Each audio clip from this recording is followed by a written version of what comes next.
The 9-year-old boy walked into the most dangerous clubhouse in Harwick County holding 2 crumpled dollar bills and a fistful of coins, and every single one of those 50 hardened bikers went completely silent. Not because they were surprised by the cold air that followed him through the door, not because of the blood on his knuckles or the tear in his jacket. They went silent because the boy's eyes held something none of them had seen in years, a kind of grief so old and so heavy it didn't belong on a child's face at all. He stood there in the doorway while the wind screamed outside, looked across that room full of leather and scars and cigarette smoke, and said 7 words that broke something open in every man present. "Is this enough to rent a daddy for 1 hour?" If you've never heard a room full of veterans go quiet, truly, completely quiet, you don't know what silence can cost. Subscribe to this channel and hit that notification bell so you never miss a story like this one. Drop a like and tell me in the comments what city, what country you're watching from tonight, because I want to see exactly how far this little boy's story has traveled. Now stay with me, because what happened next in that clubhouse changed everyone inside it. And it started with a child who believed that love, like everything else in this world, had a price. The cold came early to Harwick County that November. It didn't arrive the way cold usually did, gradually, politely, giving people time to pull out their heavier coats and find the hats stuffed at the back of their closets. It arrived overnight, brutal and without warning, dropping the temperature 17 degrees between midnight and dawn. By Friday morning, the puddles along Route 9 had turned to black ice, and the oak trees lining the county's older neighborhood stood stripped and skeletal against a sky the color of a bruise. Nobody in Harwick talked much about the cold. They were used to it, the way they were used to a lot of things in this town. The way certain names were never mentioned in certain company, the way certain houses on certain streets stayed quiet no matter what sounds came from inside them, the way the police cruisers sometimes parked at the end of Pierce Vance's driveway and then left without ever knocking on the door. Liam O'Connor was 9 years old, and he understood all of this better than any 9-year-old should. He understood it in the specific, practical way that children who grow up too fast come to understand things, not through education or abstract reasoning, but through the accumulated weight of 100 small observations. The way his mother flinched when headlights swept through the bedroom curtains. The way she always held her fork with her right hand now because her left wrist had healed wrong after last January. The way Pierce could be smiling at the top of the stairs and still make every room feel smaller just by standing in it. Liam had been counting money for 3 weeks. He kept it in an old tobacco tin he'd found behind the garage, tucked into a gap in the insulation inside his closet wall. Every afternoon he would come home from school, check that the tin was still there, and count whatever he'd managed to add. Quarters from the couch cushions. A dollar bill he found folded inside a library book. 40 cents he'd earned carrying Mrs. Abernathy's groceries to her car twice in 1 week. And she'd tipped him generously because she was old and kind and didn't know the half of it. $2.50. That was the sum of 3 weeks of careful, silent accumulation. He wasn't sure if it was enough. He didn't know what the going rate was for the kind of help he needed. But he had done the math in the careful, serious way he did most things, and he had decided that Friday night was the deadline. Not because of any particular event, but because he had watched his mother's face across the dinner table the night before and understood, without being told, that they were running out of time. He left the house at 7:15, after Pierce had left for his evening, and his mother had gone upstairs to the room where Pierce locked her on the nights he didn't want to be bothered with the performance of being a family. Liam took his tin, put on his coat, a too big canvas jacket that had been his father's, the real one, the one who died when Liam was 4, and walked out the back door into the frozen dark. He knew where the Steel Fist Clubhouse was. Everyone in Harwick County knew, the way they knew where the county line was and where the railroad tracks ran and where you didn't walk after dark. It was a converted machine shop on the edge of the industrial district, set back from the road behind a gravel lot that held, on most Friday nights, somewhere between 30 and 60 motorcycles. The building had no sign. It didn't need one. The iron fist welded above the main door communicated everything that needed communicating. Liam walked 40 minutes in the cold to get there. He had no particular plan. He had thought about going to the police again. He had gone twice already, once on his own and once after his teacher, Mrs. Donnelly, had filed a report on his behalf when she noticed the bruises on his arm. Both times he had sat in the same plastic chair in the same beige waiting room and eventually been spoken to by the same officer, a broad-faced man named Sergeant Hollis, who was personally kind to Liam but professionally useless. The second time, Hollis had pulled him aside and spoken very quietly and told him that the situation was complicated and that Liam's stepfather was a man with a lot of friends in this town and that maybe Liam should focus on school and let the adults handle it. Liam was 9. He had been letting the adults handle it for 2 years. The gravel crunched under his sneakers as he crossed the lot. He could hear the motorcycles first, not running, just sitting there in the cold, making the faint metal sounds that cooling engines make, like the whole lot was breathing. Then he heard music from inside, low and rhythmic, and the murmur of men's voices beneath it, the kind of baseline noise that large groups of men make when they've been together long enough to stop talking and just exist in the same space. He stopped at the door. Up close, the iron fist above it was enormous, roughly made, clearly welded by hand rather than manufactured, with visible seams and uneven fingers. Somebody's work, somebody's mark. Not a logo. Something more personal than that. Liam knocked. Nothing happened for a long moment. Teened. Then the door swung inward, and a wall of warmth and noise hit him at the same time, and he was looking up, a long way up, at a man with a face like a topographic map of everywhere he'd ever been hurt. Shaved head, beard going gray at the jaw, a scar that ran from the corner of his left eye down past the collar of his jacket, old enough to have faded from red to silver. He was easily 6'3", with the kind of density that came not from a gym but from decades of physical work and physical damage, and he looked down at Liam with an expression that wasn't hostile and wasn't soft. It was simply present, the way soldiers and emergency workers learn to be present when something unexpected happens. "Clubhouse isn't open to the public," the man said. His voice matched his appearance, low, careful, like each word cost something. "I know," Liam said. Behind the man, the room had begun to notice him. The music hadn't stopped, but the voices had, one by one, conversations trailing off, heads turning. Liam could see them over the man's shoulder and through the gap in the doorway. Dozens of men, most of them large, most of them with the same quality of having been somewhere difficult and come back changed. Leather jackets, tattoos climbing necks and forearms, eyes that had learned to assess a room in the first second of being in it. They were all looking at him. "Then why are you here?" the man at the door asked. Liam opened the tobacco tin. He held it up toward the light from inside so the man could see what was in it. The 2 crumpled bills, the coins sorted and stacked as neatly as a 9-year-old could manage. "Is this enough?" Liam said. "To rent a daddy for just 1 hour?" The silence that fell over that room was not the silence of emptiness.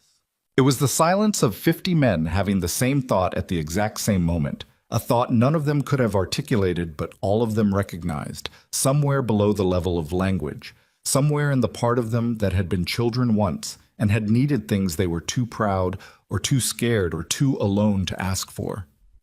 It was the silence that falls when something true is said out loud in a room full of people who have spent years not saying true things. The man at the door, Killian Gallagher, president of the Steel Fist Brotherhood's Harwick chapter, 12 years out of the army and carrying every one of them in the set of his shoulders, looked down at the tobacco tin for a long moment. Then he looked at the boy's face, at the knuckles, still bleeding slightly where the skin had split against something hard, at the jacket, his father's jacket, the tear along the left sleeve that had been repaired with electrical tape, at the eyes. Killian had been in Fallujah in 2004. He had been in Kandahar in 2008. He had stood in rooms where men were dying and watched their faces change in the seconds before they went. And he had cataloged that change the way a man catalogs anything he sees often enough, as a pattern, a recognition, a thing he would always be able to identify from then on. He knew what it looked like when a person was close to the end of what they could carry alone. This child's face looked like that. He stepped back from the door and opened it wider. "Come in," he said. Liam stepped inside. The warmth was immediate and almost disorienting after the 40-minute walk through the November cold. He hadn't realized how cold he'd gotten until he was no longer in it, until the feeling started coming back into his fingers and the tips of his ears began to ache. The room smelled of motor oil and cigarette smoke and coffee that had been sitting on the burner too long, and somewhere underneath all of that, something cooking, something that smelled like chili or a stew. A path had cleared for him without anyone appearing to have moved specifically to clear it. The bikers had simply rearranged themselves, the way crowd dynamics work when something unexpected enters a space, and now Liam was walking toward the center of the room with Killian behind him and 50 men on either side. Nobody spoke. A man built like a concrete wall, bald, with a jaw like a shelf, and a tattoo of a compass rose on the side of his neck, pushed a bar stool toward him without comment. Liam climbed onto it and sat. Killian pulled a chair from a nearby table and sat across from him, not towering over him, at his level.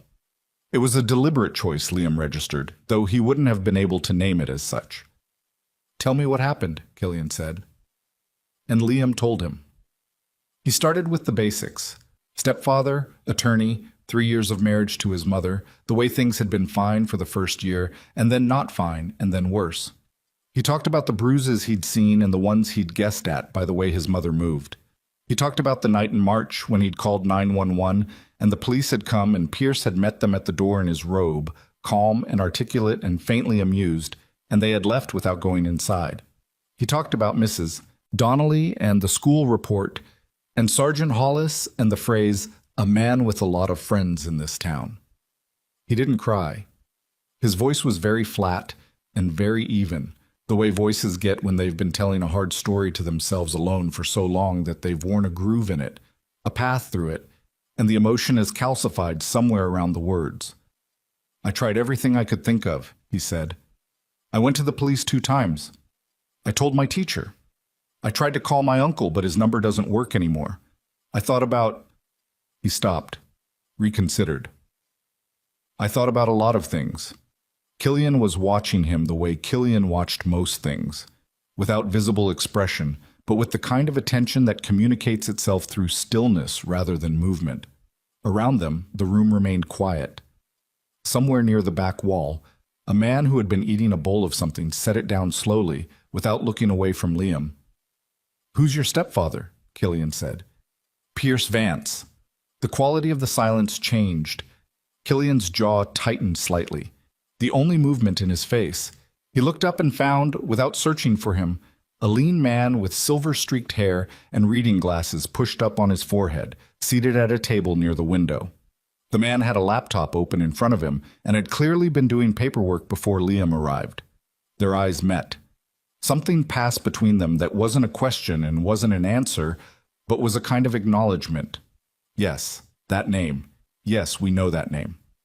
"Pierce Vance, the lawyer?" Killian said. "Yes." "He's got the big house on Meridian, the white columns."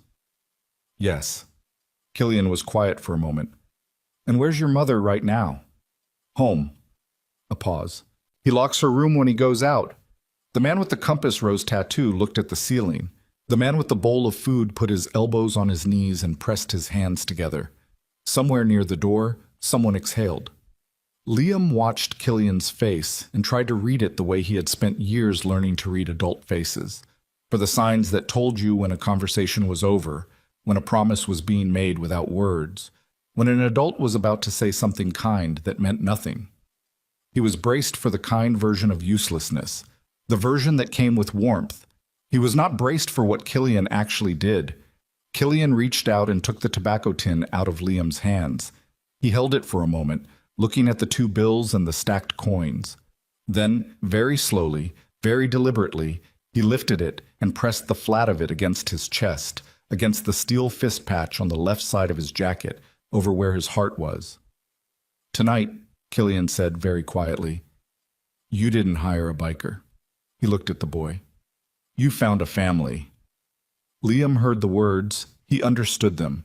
But understanding and believing are different things when you are 9 years old and have learned, through specific and repeated experience, that words like those tend to evaporate by morning. He sat very still on the bar stool and watched Killian's face and waited to see what would happen next. What happened next was that Killian stood up and turned toward the room and said a single word: church. The response was immediate and without fanfare. Men setting down cups, folding up phones, pushing back from tables, the sound of boots on concrete moving toward the large meeting room at the back of the building. Not hurrying, not theatrical, just moving, the way a machine moves when its parts have worked together long enough that there's no wasted motion in them. A woman Liam hadn't noticed before, maybe 40, with a short gray streak and dark hair and the kind of face that had learned to contain a great deal, appeared beside him with a blanket and a mug of something hot. She put the blanket around his shoulders without asking.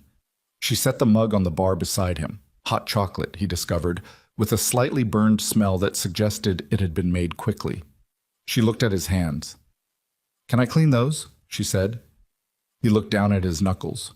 He'd forgotten about them. "Okay," he said. As she worked, methodically, gently, not asking about the bruises, Liam could hear the muffled sound of voices from the meeting room. He couldn't make out words. He didn't try to. He sat with the blanket around his shoulders and the burned hot chocolate warming his hands and listened to the sound of something being decided on his behalf by people who didn't know him, who owed him nothing, and he felt something shift in his chest that he didn't have a name for. It felt frightening. New things always did. 20 minutes later, Killian came back through the meeting room door. His jacket was zipped now, and he was pulling gloves from his pocket, and behind him came the sound of boots and the rattle of keys and the specific percussive shuffle of a large group of men preparing to move. He stopped in front of Liam. "Tell me about the gala." Liam blinked. "How do you know about the gala?" "Small county," Killian said. "What do you know about it?" "Pierce has been talking about it for a month. Family Values Gala at the Harwick Country Club. He gives a speech every year. Liam stopped, thought about how to say it. "He's very respected. People think he helps families." Killian looked at him for a moment with that same completely still expression. Then he said, "What time does it start?" 9 o'clock. Killian looked at his watch, looked up.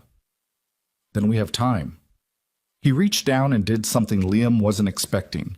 He put one hand, enormous, scarred across the knuckles, with a faded tattoo that Liam couldn't read from the angle, very lightly on top of the boy's head. Not ruffling his hair, not a patronizing gesture, just contact. The brief specific weight of a hand that knew what it meant to be in a dangerous place and wanted to communicate, through the most direct possible means, that it was here. "You did right," Killian said. "Coming here?" Outside, the engine started. It began with 1, then 3, then 10, then what sounded like every motorcycle in that lot coming alive at once. A sound Liam had always understood as threatening, as the sound of something lawless and dangerous bearing down on ordinary life. It was different from this side of it. From this side, it sounded like thunder building toward something, like the specific rumble that precedes a storm that has somewhere to be. Killian moved toward the door. He paused, looked back at Liam. "Stay close," he said. And that was when Liam noticed it. The thing he hadn't seen when he walked in because he'd been too cold and too focused and too braced for rejection. Every single man in that room who was heading for the door was heading with purpose, with the specific directed energy of men who had decided something and were now executing it. No debate, no visible hesitation. Just motion, unified and certain, the way motion becomes when it comes from the same place in all of you. 50 men. 50 motorcycles. Moving toward a country club on a Friday night, toward a man in an expensive suit who gave speeches about protecting families while he locked his wife in her room. Liam climbed down from the bar stool. The woman with the gray streak stopped him with a light touch on his arm. "You're riding with Killian," she said. Not a question. "Okay." She looked at him for a second, not with pity, which he would have recognized and hated, but with something quieter. Something that looked like recognition, like she understood exactly what it had cost him to walk 40 minutes in the cold to a building full of strangers and say out loud what he needed. "Eat something first," she said, and handed him a bowl of the chili he'd been smelling, with a piece of bread balanced on the rim. He ate it standing because the room was already emptying, because the engines were already running outside, and because he didn't know if any of this would actually work, and he was terrified in a way he couldn't show, and the chili was hot, and it was the first thing he'd eaten since the half sandwich at lunch that he hadn't been able to finish because of the knot in his stomach. He put the bowl on the bar. He walked to the door. And when he stepped outside into the cold November air and saw them, row after row of motorcycles idling under the security lights, exhaust rising into the dark like smoke from a signal fire, 50 faces turned toward him with the same flat, certain, dangerous calm. He understood, in the wordless way that children sometimes understand things that adults have to reason their way to, that the world had just fundamentally changed. The question was how, and in whose favor. Killian was already on his bike, a black Harley that had been ridden hard for a long time and maintained like something sacred. He looked at the boy. "You coming?" Liam walked across the gravel and climbed up behind him. The engine was warm against his legs. He grabbed the back of Killian's jacket and held on. Around them, one by one, and then, all at once, the other engines revved. A sound that moved through the chest and the stomach and the soles of the feet. A sound that was the opposite of isolation. They pulled out of the lot in a long line, Harley after Harley after Harley, headlights cutting through the November dark, moving toward the bright windows of the Harwick Country Club, where Pierce Vance was standing at a podium talking about the importance of protecting women and children. Liam held tighter. He didn't know yet what he would find when they got there. He didn't know about Evelyn Hart or the federal warrants or the thing that Pierce had kept hidden in the locked room at the end of the hall on the second floor, the thing that would change everything once it came to light, the thing that even Killian wasn't prepared for. All he knew in that moment was the warmth of the engine and the cold of the wind and the long, bright line of headlights behind him, and the feeling, fragile as something newly assembled, untested, not yet sure of its own weight, that maybe, for the first time in 3 years, he wasn't alone. He should have known better than to feel safe yet, because Pierce Vance had been watching the security cameras, and he had recognized the steel fist patches. And the man he called first wasn't his lawyer. It was Police Chief Craig Sterling. The motorcycles hit Route 9 like a wall of sound moving through the dark. 51 engines, 50 headlights cutting twin lines through the November black, and one boy gripping the back of a leather jacket with both hands, watching the road unspool beneath them and trying to keep his breathing even. The wind was brutal at speed. Not the patient cold of standing still, but the aggressive, deliberate cold of motion, the kind that found every gap in your clothing and stayed there. Liam pressed his face against Killian's back and closed his eyes for a count of 10, and told himself that cold was manageable. Cold was just weather. Cold was not the thing he needed to be afraid of tonight. Behind them, the line of headlights stretched back 200 yards. He'd counted them when they pulled out of the lot. Not all 50, he couldn't count that fast, but enough to understand the scale of what was moving through this county at 9 o'clock on a Friday night. Enough to understand that Harwick had never seen anything like this coming for it. His hands were shaking. He wasn't sure if it was the cold or something else. Killian rode without speaking. He'd done that the whole way. No reassurances, no explanations, no commentary on the road or the plan or what would happen when they arrived. Just riding, with the particular stillness of a man who has been in enough situations that required being calm, that calmness has become structural, built into him the way load-bearing walls are built into a house. Liam was grateful for it. He didn't want to be talked at.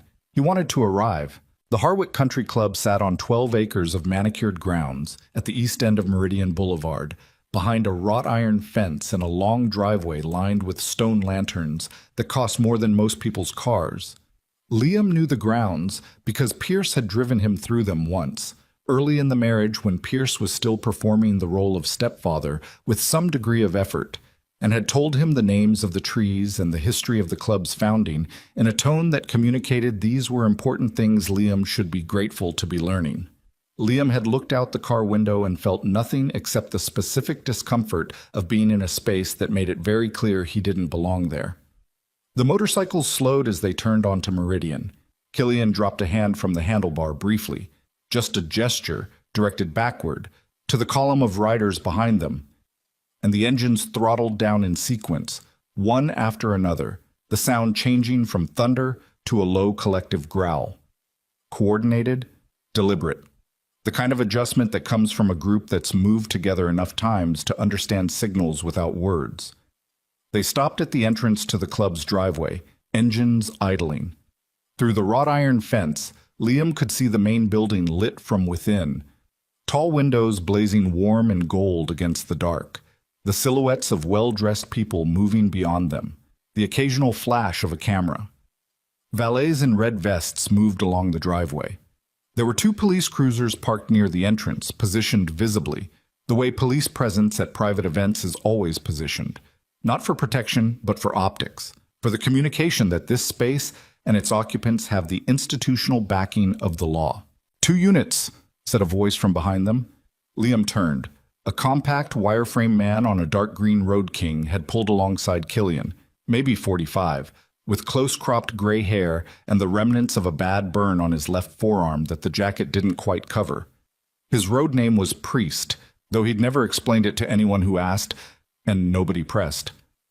Sterling's people, positioned at the main entrance. He got here fast. He had a head start, Killian said. How'd he know? Cameras at the club's gate? They log plates. A pause. Pierce has access. Priest absorbed this. So Sterling knows we're coming. Sterling knows we're here, Killian said. We're already on the road. To the left of the main entrance, through a gap in the fence where the ornamental hedges had thinned, Liam could see the service road, a narrower track that ran along the perimeter of the grounds toward the delivery entrance at the building's north side. He registered it without fully knowing why. The way children who grow up in houses with unpredictable adults learn to register alternative exits. There's another way in, he said. Both men looked at him. He pointed. The service road. It goes around to the back. The kitchens. Killian looked at the gap in the hedges. Then at Priest. Something passed between them that wasn't spoken. Kid's got good eyes, Priest said. He's had to, Killian said. He reached back and put one hand briefly on Liam's knee. A steadying gesture, quick and without ceremony. And then he turned to Priest and said something in a low voice that Liam couldn't hear over the idle of the engines. Priest nodded once, turned his bike, and moved back through the column. A ripple of motion followed him, bikes peeling off in groups of 3 and 4, some moving toward the service road, some remaining at the main entrance, the column dividing itself with the efficiency of something that had drilled for this kind of dispersal. Liam watched it happen and felt something cold settle in his stomach that wasn't the temperature. This was real. This was actually happening. He had walked into a biker clubhouse with $2.50 and somehow set something in motion that was now too large to stop, and whatever happened in the next hour would be irreversible. And he thought about his mother in her locked room, and he thought about Pierce at the podium inside those gold-lit windows, and he made himself breathe slowly. Killian left 5 bikes at the main entrance, visible, intentional, a statement, and took the rest through the service road. The service road was unlit and rough, designed for delivery trucks, and the Harleys moved through it slowly in single file, headlights doing the work the road's own infrastructure hadn't bothered with. On either side, the manicured grounds gave way to maintenance equipment, covered winterized fountains, stacked patio furniture under tarps. The back of the building was less impressive than the front. Bare brick, loading docks, industrial-sized refuse containers, a generator humming in a metal housing. The real face of the place. The one guests weren't meant to see. They parked in a loose line along the service road, engines cutting off in sequence until the cold quiet of the November night reasserted itself. Liam could hear, now that the engines were off, the muffled sound of a string quartet from inside the building. He could see through a window above the loading dock the movement of kitchen staff. White coats, fast movement, the controlled chaos of catering a large event. Killian was already off his bike. He was looking at his phone, reading something, his face unreadable. Killian. This was a new voice. A woman's voice coming from the far end of the service road. Liam turned. She was maybe 35, wearing a dark coat over what was clearly dress clothes beneath it, with a leather messenger bag over one shoulder and the specific tired precision of someone who had been working for a very long time on something very important and wasn't going to stop until it was done. She was not affiliated with the Steel Fist. Liam could see that immediately in the way she stood apart from the group, in the way the bikers acknowledged her with respect rather than familiarity. She was something else, something adjacently useful. "Evelyn," Killian said. "Not surprised to see her. Expected, then." "I have everything," she said. She patted the messenger bag. "Federal filing, signed this afternoon. Warrants for his accounts, the offshore structures, and documentation of the payments to Sterling's campaign fund. It's—" She glanced at Liam, recalibrated. "It's thorough." "The police reports," Killian said. "The buried ones. 3 of them. 2021, 2022, 2023. All filed under Catherine Vance's name. All marked inactive within 48 hours of filing. Sterling's signature on the closure forms, every one." The sound of the string quartet drifted through the building's walls. Someone inside was laughing at something. Liam heard his mother's name and went very still. Catherine. That was his mother's name, and it had been spoken by a woman he'd never seen before, and this woman had pieces of paper with his mother's name on them. Papers that proved what had happened, papers that had been buried before he could find them, and he understood that the things that had been done to protect Pierce Vance were larger than he had known, more deliberate, more institutional, and something that had been tight and hot and barely controlled in his chest for 2 years tightened further, and he pressed his hands flat against the sides of his thighs and breathed. Killian looked at him, looked back at Evelyn. "How much time do we have?" "His speech starts at 9:30. It's 9:12. 18 minutes. He looked at the building. "Enough." "Killian," Evelyn said with a different quality, a careful one. "The police unit's at the front entrance. If Sterling's already here, I know. If you go in there and this goes wrong, I know. The federal warrants don't protect you from a local charge. If Sterling decides to call in a disturbance—" "Evelyn," Killian said her name quietly, and she stopped. "I've been in harder rooms than this." She looked at him for a long moment. She didn't argue. Whatever her read of him was, it told her argument wouldn't land.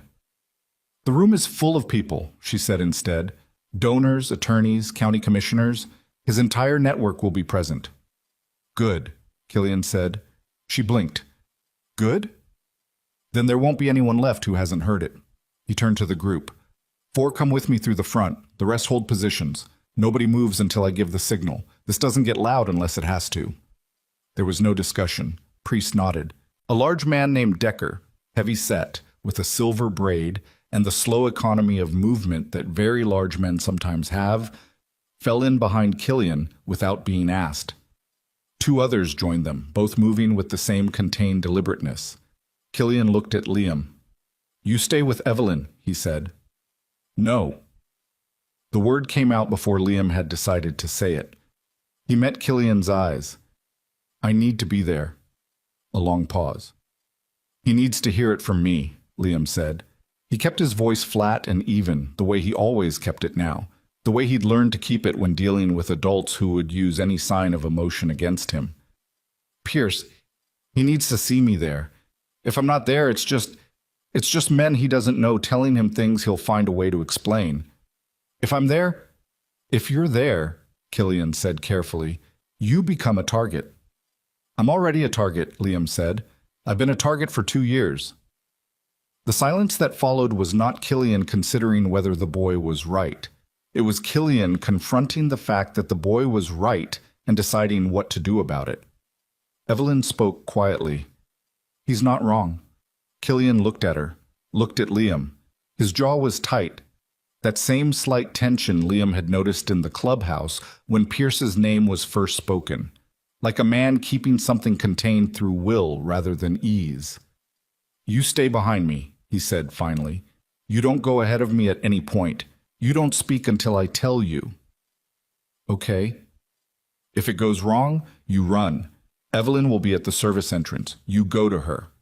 "Okay." Killian looked at him one more second. Then he turned and walked toward the building, and Liam followed him, and behind them both came Priest and Decker and the 2 others, and Evelyn moved toward the service entrance with her messenger bag and her careful face. And the string quartet was playing something slow and formal that drifted through the brick like something from a different world, a world where these things didn't happen, a world that Liam had learned was more performance than fact. They came in through the side entrance, off the main corridor. A pair of fire doors that weren't locked because the catering staff needed them accessible. A young woman in a white coat looked up from a prep table, started to say something, saw the leather jackets and the faces, and reconsidered. She pressed herself against the wall and let them pass. One of the bikers, the youngest of the four, barely 25 with a scar through his left eyebrow, nodded at her as he went by, a brief acknowledging gesture that was not threatening and not performative, just human. The corridor was institutional. Concrete floor, fluorescent overhead lights, the smell of industrial cleaner and cooked food. It opened into the main hallway of the club, which was marble and gilt-framed portraits and the particular hushed opulence of spaces that exist to communicate exclusivity. Guests moved at the far end of the hallway, visible through an archway, the glitter of formal wear catching the light. Liam could hear Pierce's voice. He was not at the podium yet. That was at 9:30, 8 minutes away, but he was working the room the way he always worked rooms, the specific, unhurried circulation of a man who believes that every space he enters exists for his benefit. His voice carried even through the ambient noise, the practice projecting tenor of someone who had spent decades making rooms listen to him. They walked down the hallway. A security guard at the archway entrance stood up straight when he saw them coming. He was private security, not police. Young, with the slightly too alert look of someone doing a job they'd trained for but not yet actually needed. He put his hand up. "Invitation only," he said. Killian stopped. He looked at the guard without hostility and without backing up. "We have information the club's guests need to hear. We're not here to cause harm." "Sir, this is a private event. I know what it is." Killian's voice was even and quiet and somehow louder than the ambient noise of the room. "You can call your supervisor, or you can let us through. Either way, we're going to be inside that room in approximately 60 seconds, and how we get there is up to you." The guard looked at him, looked at Decker, who was a full head taller and twice as wide, and whose expression communicated absolutely nothing. Looked at Priest, whose burn-scarred forearm was resting with complete relaxation on the wall beside him. The guard stepped aside. They entered the room. The Harwick Country Club's main ballroom held, by Liam's rough count, 130 people. Round tables with white linens and centerpieces of seasonal flowers, now slightly past their peak. Open bar along the north wall. A stage at the far end with a podium bearing the event's banner. Harwick Family Values Foundation, 22nd Annual Gala. Photographs projected on either side of the stage, rotating through images of Pierce at ribbon cuttings, Pierce with check-sized charitable donations, Pierce with his hand on the shoulder of various officials, Pierce with his arm around Catherine, smiling, at some event 2 or 3 years ago, before the photos of Catherine stopped being taken. Pierce was standing near the center of the room when they entered. He had his back to the main entrance and was speaking to a cluster of men, older, all of them, all with the same slightly loosened quality of men 2 drinks into an evening that had gone smoothly so far. He was in a dark suit with a pale blue tie, and his hair was perfect, and his posture communicated a man for whom this room, these people, this moment was simply the natural environment of his existence. He heard the change in the room before he saw it. Conversations don't stop all at once. They stop in a wave, spreading from the point of disruption outward, and this wave moved from the entrance inward, table by table, cluster by cluster, until the string quartet was the only sound remaining, and even they trailed off mid-phrase as the first violinist looked up from her music and saw the 5 leather-jacketed men standing at the edge of the ballroom with a 9-year-old boy. Pierce turned. He saw Liam first. The thing that moved across his face in that first second was not guilt and not fear. It was something colder and more calculated than either of those. The rapid firing of a particular kind of intelligence that spent its entire existence managing the perceptions of others. Assessment, threat evaluation, counter-narrative formation. All of it visible in that first second before the diplomatic smoothness reasserted itself. Then he saw Killian, and whatever calculations Pierce had just run came to their conclusions, because the smoothness didn't fully return. "Liam," he said, in the voice he used when he wanted an audience to hear him performing warmth. He took 2 steps forward. "What is this? Are you all right? Who are these men?" Liam said nothing. He stood behind Killian and kept his face neutral and did not take his eyes off Pierce. Killian reached into his jacket pocket and removed the tobacco tin. He crossed the room at a pace that was not fast but was not interruptible. The pace of a man who had decided where he was going and left no structural room for anyone to stop him. And when he was 10 feet from Pierce, he set the tobacco tin on the nearest table, gently, between someone's water glass and an arrangement of white chrysanthemums, and he turned it so Pierce could see what was inside. The 2 crumpled bills, the stacked coins. "Your stepson," Killian said, in a voice pitched to carry without being raised. A voice from years of being heard in environments that didn't reward shouting, walked 40 minutes in the cold tonight to a building full of strangers and asked them to protect his mother. He brought $2.50. It was everything he had. The room was absolutely silent. Pierce's face had completed its recalibration. What it showed now was a practiced form of bewildered concern. The face of a man being ambushed by something he could get in front of, if he was quick enough. "I don't know what Liam has told you, but this is a family matter, and this is not the appropriate—" "Catherine Vance," Killian said. "March 14th, 2021. She filed a report. Sergeant assigned by your friend Sterling marked it inactive within 40 hours. Do you want to tell this room what was in that report, or do you want someone else to?" A door opened at the far side of the ballroom. Evelyn Hart came through it with her messenger bag open, a sheaf of documents in her hand and an expression that was the professional version of what Killian's was, calm, certain, moving towards something inevitable. Behind her, through that open door, visible for just a moment before it closed again, Liam caught a glimpse of blue and red lights. Not one cruiser, several. Not Sterling's men, someone else's.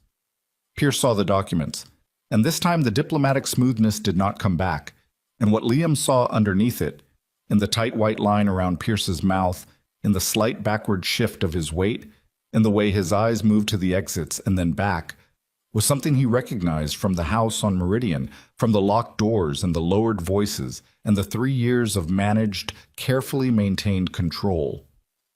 Pierce Vance was afraid. For the first time in Liam's memory, Pierce Vance was genuinely afraid, and Killian saw it too.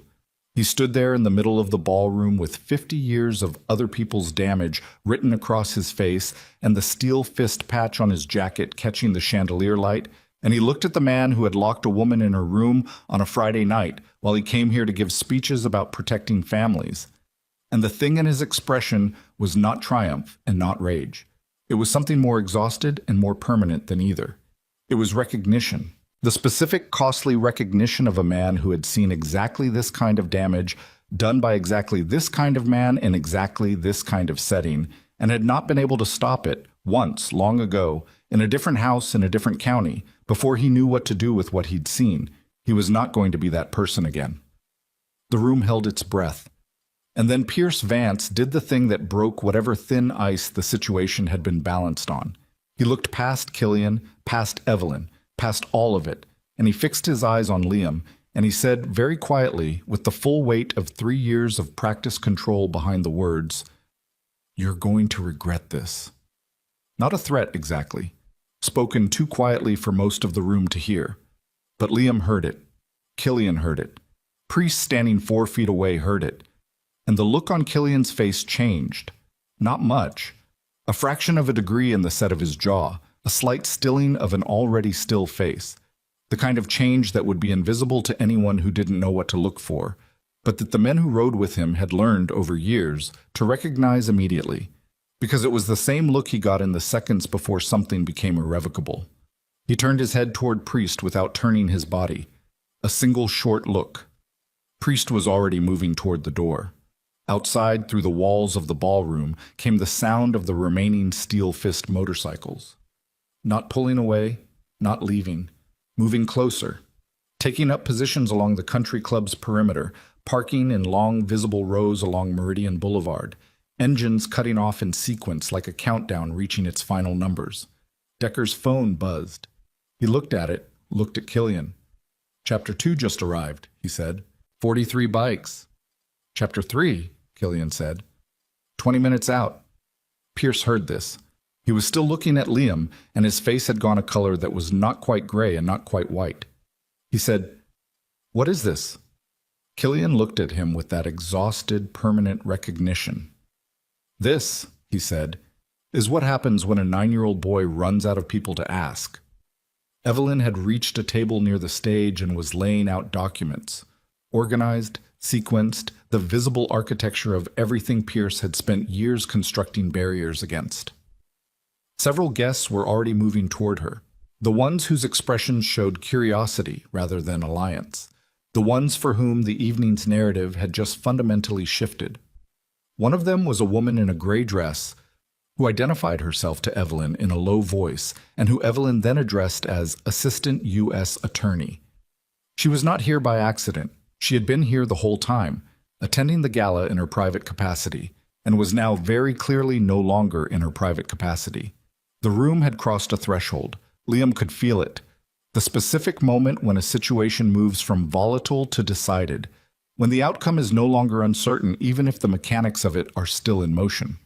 Pierce Vance felt it too, because he had spent his entire career reading rooms, and he knew when one had turned against him, and the expression on his face as he registered the Assistant U.S. Attorney, as he registered Evelyn's documents, as he registered the sound of motorcycle engines multiplying outside the building's walls.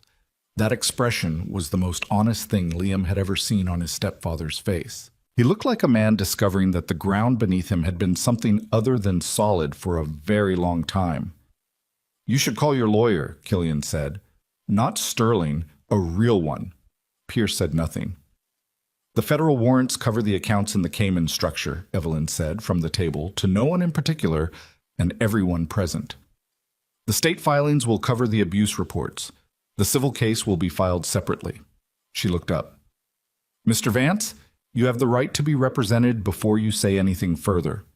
Pierce looked at the room, at the faces of the people he'd spent 20 years cultivating, the donors and commissioners and attorneys and officials who had constituted his world and his protection.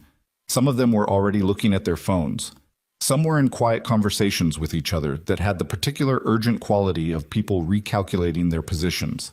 A man in a charcoal suit near the bar had taken 3 steps toward the exit before apparently reconsidering, and now stood in an awkward intermediate position, like someone whose body and judgment had come to different conclusions simultaneously. Pierce looked at Liam, and Liam looked back. He kept his face neutral, the way he'd taught himself to. He kept his hands still at his sides. He let Pierce see him. Not the frightened boy from the house on Meridian, not the child who had pressed himself against walls and learned to anticipate moods and measured out his existence in the margins of someone else's controlled anger. Just himself, standing in a room full of chandeliers and formal wear and broken promises, with a biker's hand resting quietly on his shoulder. When had Killian put his hand there? He didn't know. It was just there, the weight of it, steady and warm through the fabric of his father's jacket. Pierce opened his mouth. Whatever he intended to say, and Liam thought, in that moment, that Pierce himself didn't fully know. That the man who had always known exactly what to say in exactly this kind of public moment had genuinely arrived at a place where the words weren't there. He didn't get to say it, because that was when the lights went out. All of them. Every chandelier, every sconce, every track light along the ceiling, the projector showing Pierce's photographs, the bar lighting, everything simultaneously dropped to black. In the half-second before someone's phone flashlight came on, in the pure dark of the Harwick Country Club's ballroom, Liam heard 2 things: Pierce Vance's footsteps moving fast toward the back of the room, and Killian's voice, very low and very close to his ear, saying something that made Liam's stomach drop to his shoes. "He has a second exit," Killian said. "He planned this." The lights came back 30 seconds later. Emergency generator, amber and diminished, casting the room in the specific pallor of contingency. The ballroom was in motion, people moving, voices rising. Evelyn was on her phone, her expression stripped of its careful professional quality for the first time, replaced by something sharp and focused and urgent. Liam looked at where Pierce had been standing. He was gone. And in the far wall, half hidden behind a display of the Foundation's promotional materials, a door was swinging slowly closed. "He's going for the car," Priest said from behind Killian.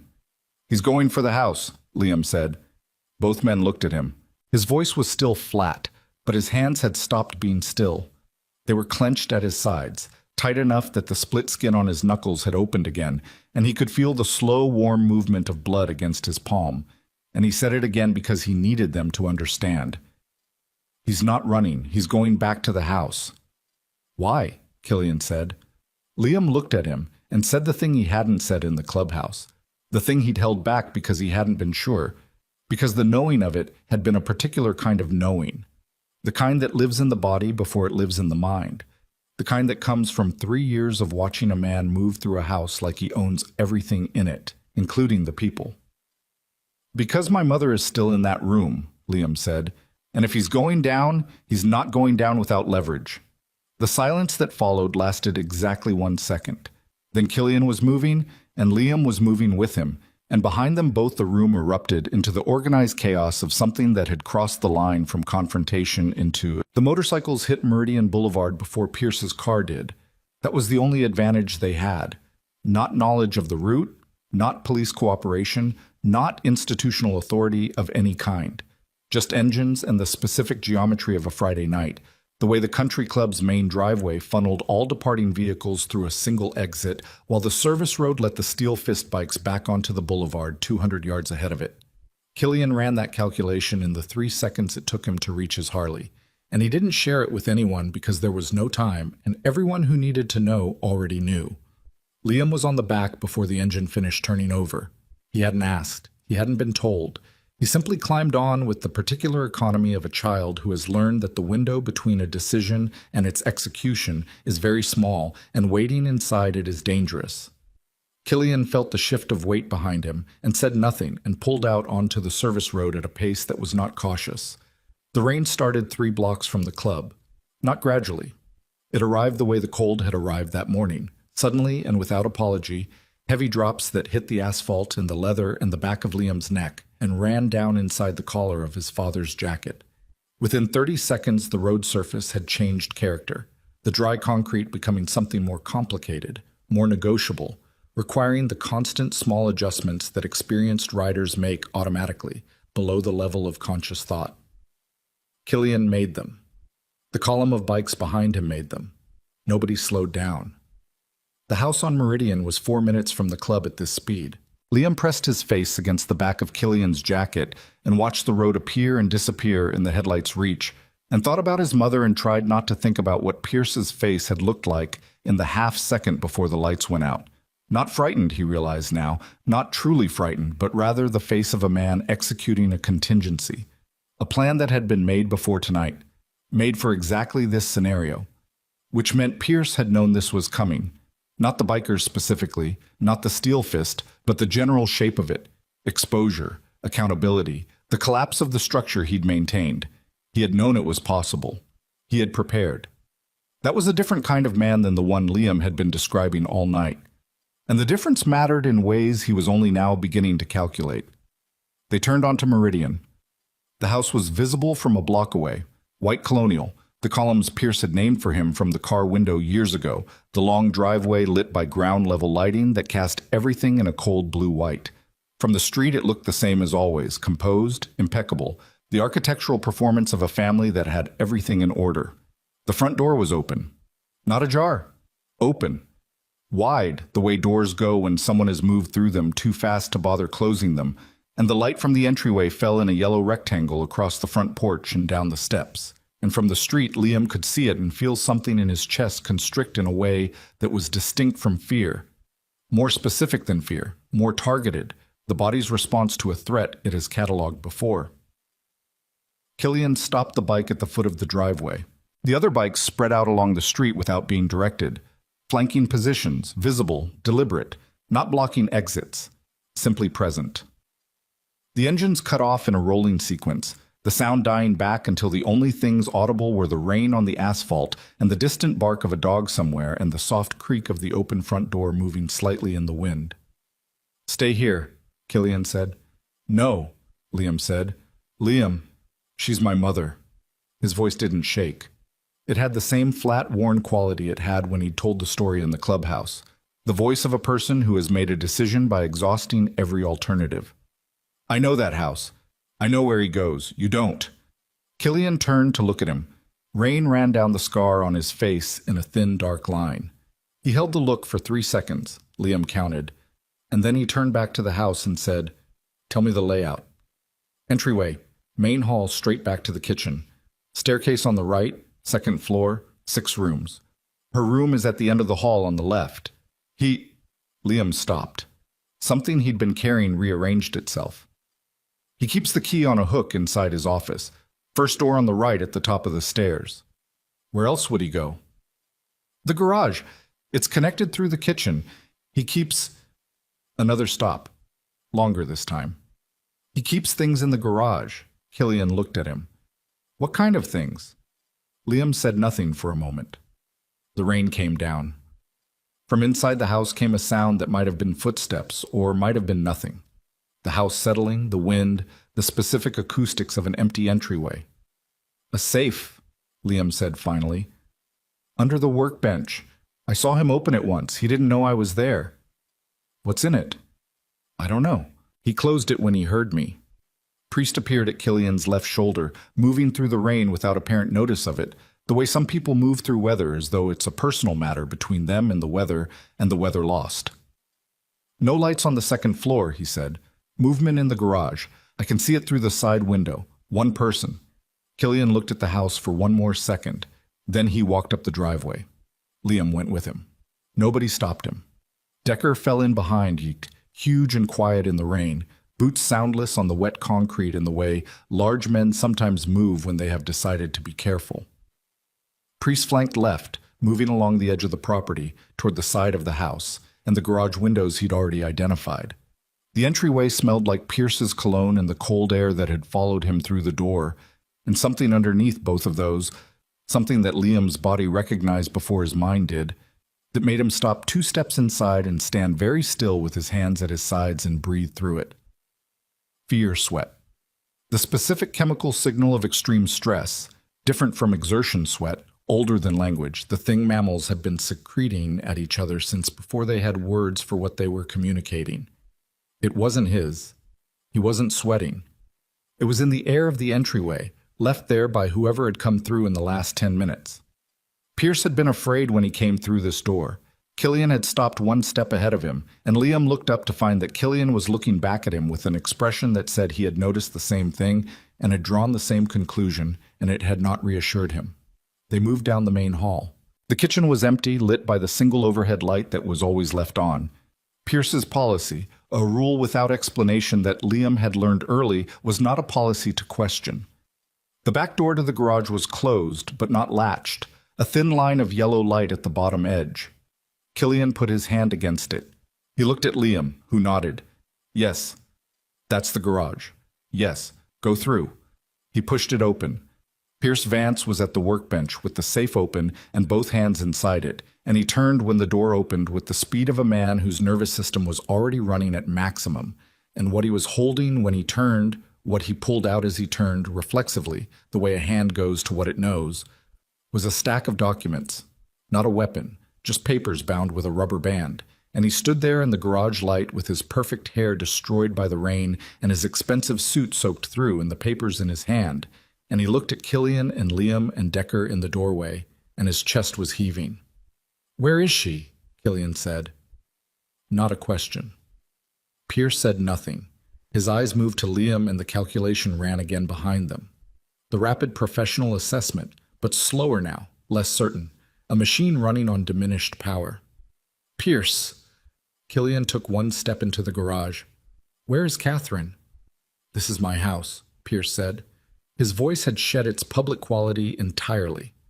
What was left was something rawer, thinner, a voice Liam knew from behind closed doors, but had never heard this exposed.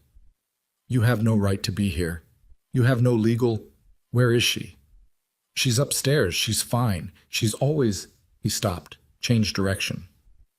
"She's being cared for. You don't understand the situation." "I understand it fine," Killian said. He looked at Decker. 1 look.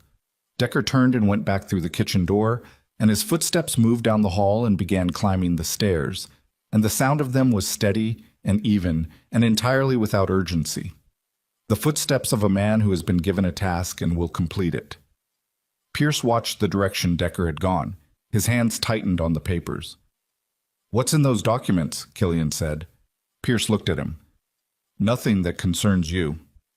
"Everything about this family concerns me tonight." A long silence.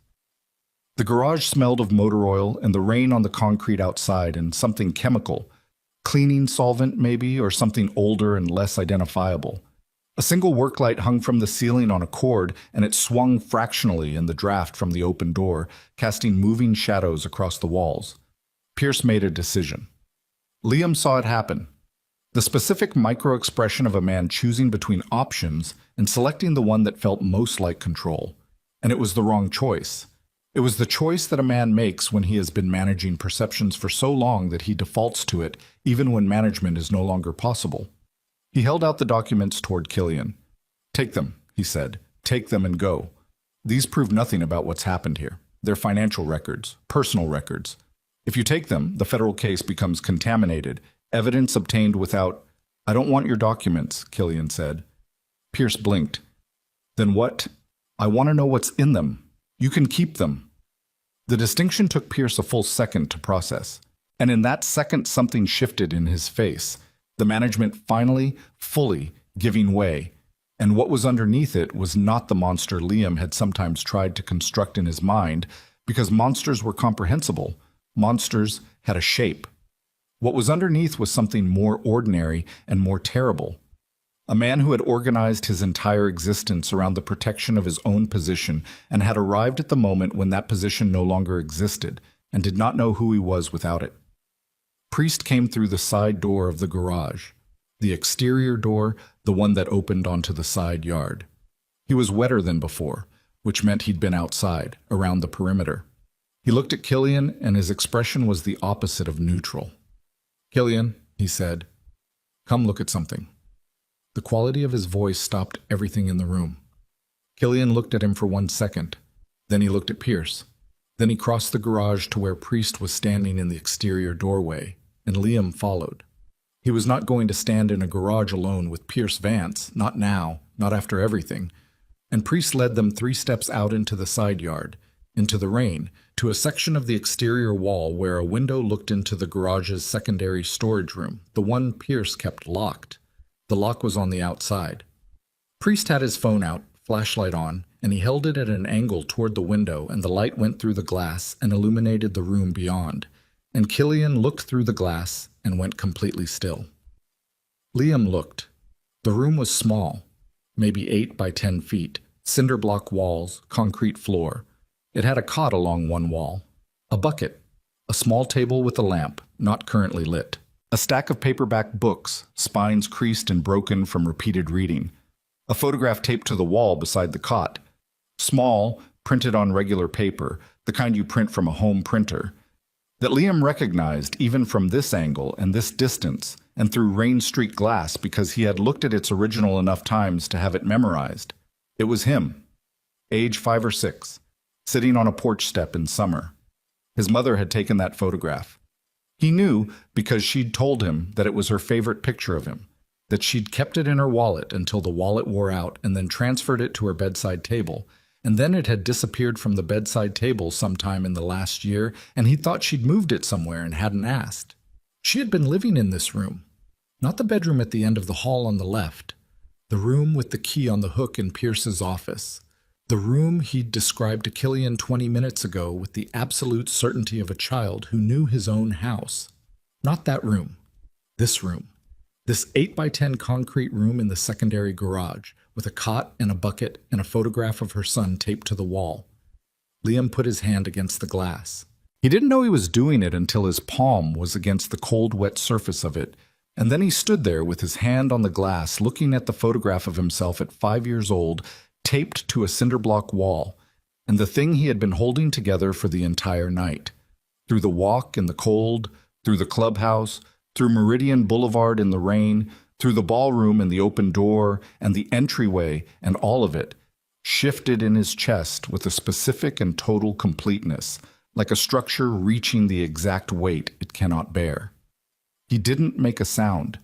His face didn't change, but his hand pressed harder against the glass. Killian looked at him. looked at the room, looked back toward the garage interior, where Pierce was visible through the open side door, still standing at the workbench with his documents. When he turned around, his face had changed. It was the fraction of a degree change in the jaw that Liam had seen in the ballroom, but more. Further. The contained structural calm that Killian carried like a second skeleton was still there, but something had moved inside it.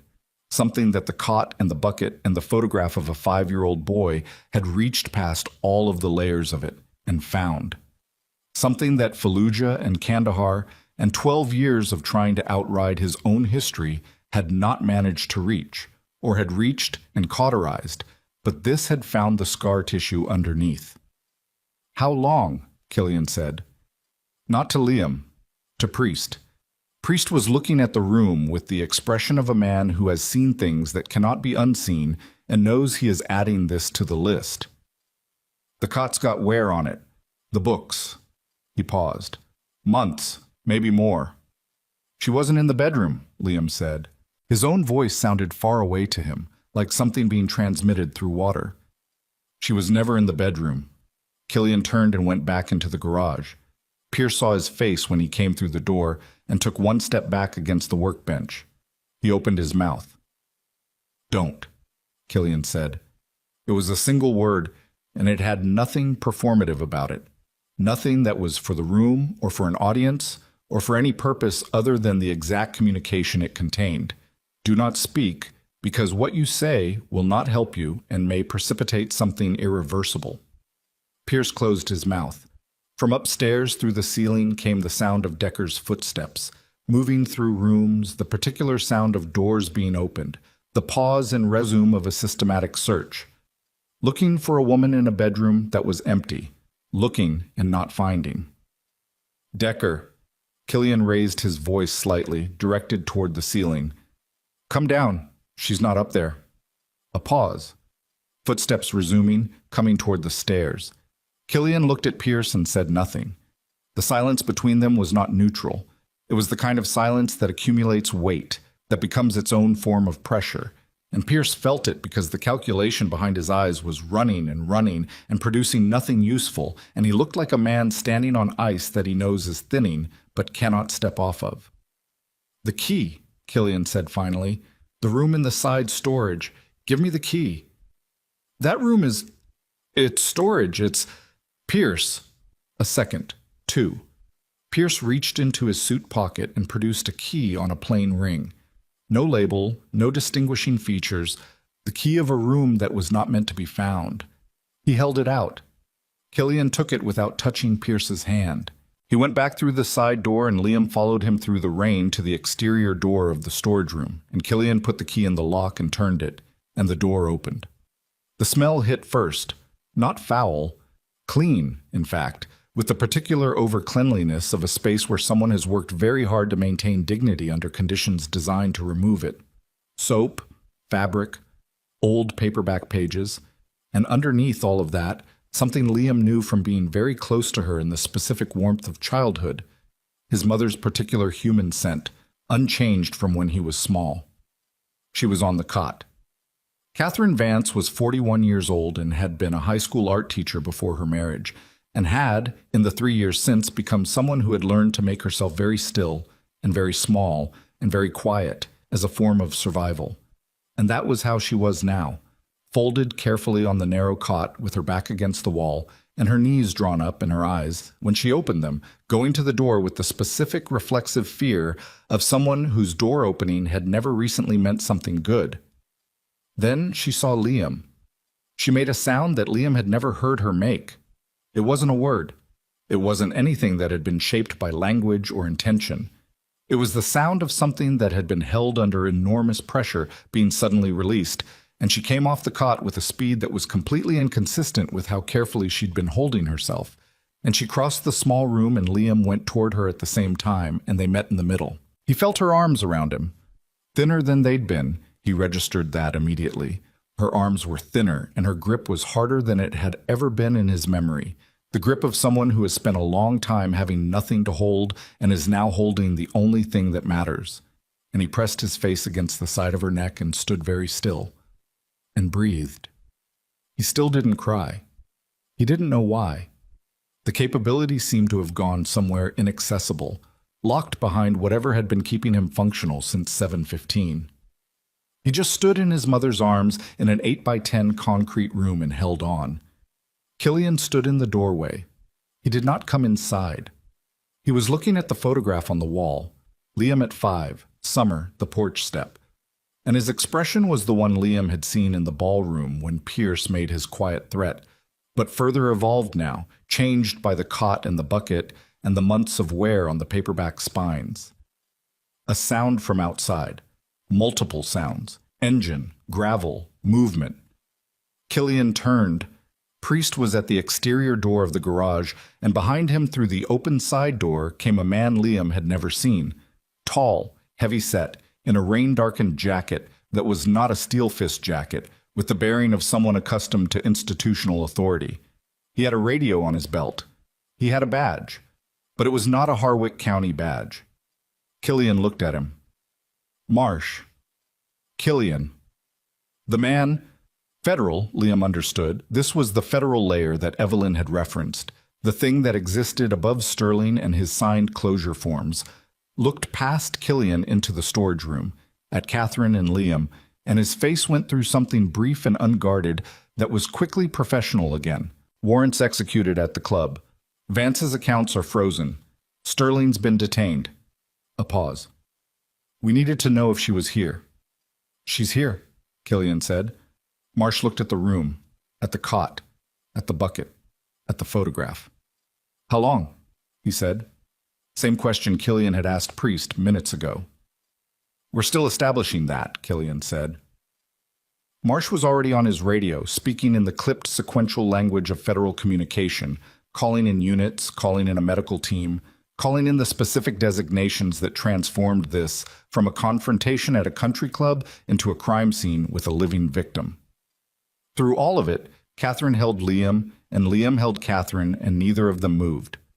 Decker came through the garage door and stopped when he saw them. He stood there for a moment with his hands at his sides and looked at the storage room and looked at Killian. And then he did a thing that Liam would remember for the rest of his life.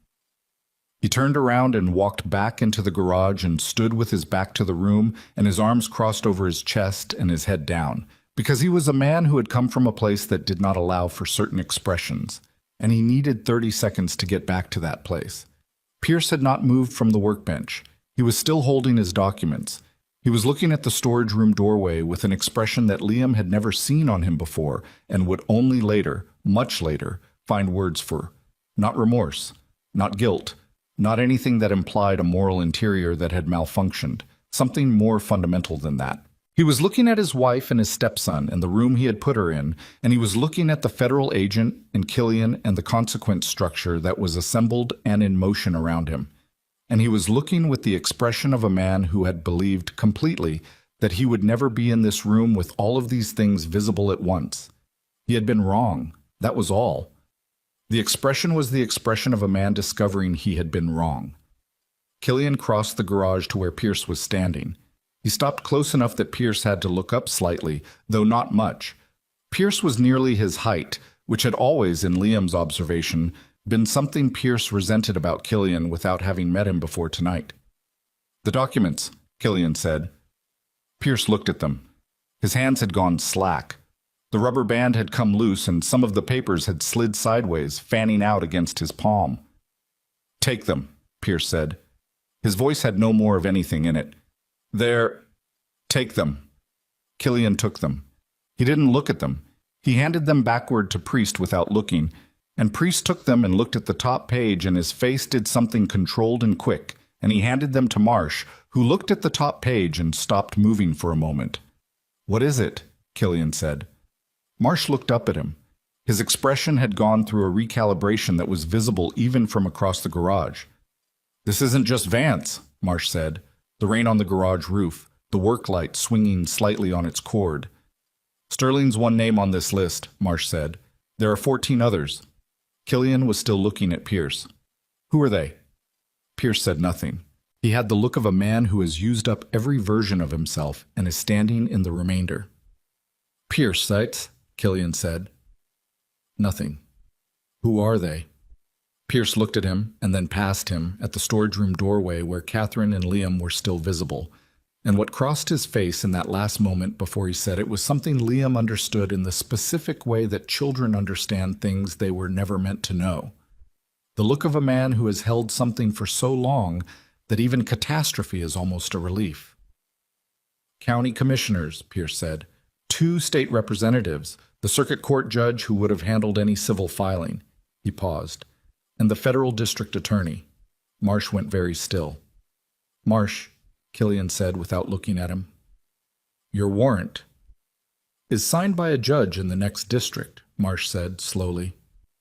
I know. Does your supervisor know about the DA? A long pause. Long enough that Liam, watching from the doorway of the storage room with his mother's arms around him, understood that the answer was no, that this was new information, that the thing Evelyn had assembled and the thing Marsh had brought his warrant to execute was only the visible surface of something much larger that was now surfacing all at once, and the federal agent standing in Pierce Vance's garage in the rain was recalculating the scope of what he had walked into. Get your mother's things, Killian said, and his voice was directed into the storage room, to Liam, with the quiet directness of someone removing a child from the radius of something that was about to become very complicated. Liam looked at his mother. She was looking at Killian with an expression that contained 3 years of everything she hadn't been able to say, and Killian met her eyes for exactly 1 second. Not long, not weighted with anything except the specific acknowledgement of a man who sees what he's looking at. And then he turned back to Pierce and Marsh. Liam gathered his mother's things, 3 paperback books, the photograph from the wall, a small bag from under the cot that held her medications and a single piece of her jewelry, the pendant he remembered from before the marriage and hadn't seen since. He put everything into her arms and she held it against her chest without looking at it, still looking at the doorway where Killian's back was visible, still trying to understand the shape of what had come through her locked door tonight. Come on, Liam said. He took her hand.